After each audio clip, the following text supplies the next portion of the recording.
अब खबर देंगे लाहौर से, जहां पर अशिया ज़रूरिया के नर्ख बढ़ते ही जा रहे हैं। सब्जी हो या दाल, गोश्त हो या दीगर घरेलू इस्तेमाल की अशिया, सब कुछ ही महंगा हो चुका है। मुतवस्सित तबके के लिए अब घरेलू अखराजात को चलाना भी और मुश्किल हो चुका है। मज़ीद जानते हैं नुमाइंदा न्यूज़ हुमा भट्ट से। हुमा भट्ट, बताइएगा, दिन ब दिन महंगाई बढ़ती जा रही है, लोगों का अब जो गुजर बसर है वो मुश्किल होता जा रहा है।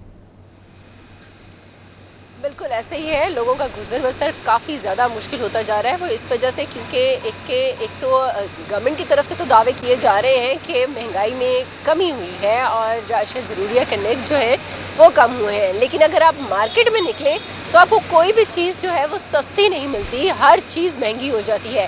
पहले लोग कहते थे कि गोश्त नहीं खाते, अब हम लोग सब्ज़ी से गुजारा कर लेंगे। अब सब्ज़ी खाना जो है वो भी नामुमकिन सा होता जा रहा है। हर सब्ज़ी जो है वो 200 से 400 रुपये तक पहुंची हुई है। तो वो जिसके घर का बजट ही 25,000 रुपये है, वो 25,000 में सब्ज़ी खाएगा, दाल खाएगा, गोश्त खाएगा, क्या कुछ खाएगा। और ऊपर से जब उसे बिजली के बिल और बाकी सारे बिल जो हैं वो मिलते हैं, तो उसके लिए तो इंतहाई मुश्किल है अपने घर वालों को कुछ खिला पाना।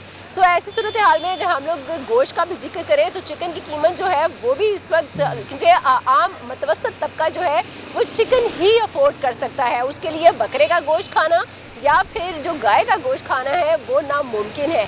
चिकन का गोश्त जो है वो कुछ माह कबल तो हम लोगों ने देखा था कि वो 350 और 400 के करीब पहुंचा, लेकिन वो सिर्फ और सिर्फ 2 या 3 दिन के लिए ऐसी बात रही। उसके बाद से ये चलता हुआ अब 550 और 600 रुपये और कभी उससे भी ऊपर होता है। हर रोज़ चिकन का भी जो रेट है वो डिफरेंट होता है। और इसी तरह अगर हम लोग दालों का जिक्र करें और चीनी की बात करें तो चीनी तो अब नायाब ही होती जा रही है। चीनी को ढूंढना जो है वो जुए शेर लाने के मुतरादिफ होता जा रहा है। सो लाहौरी और इवन अगर हम लोग बात करें ओवरऑल पंजाब की, तो सब परेशान हैं और यही हुकूमत से मुतालबा कर रहे हैं कि एटलीस्ट जो घरेलू इस्तेमाल और खाने पीने की अशिया हैं उनकी कीमतें कम की जाए ताकि लोगों का जो गुजर बसर है। इस हवाले से आपने अपडेट किया।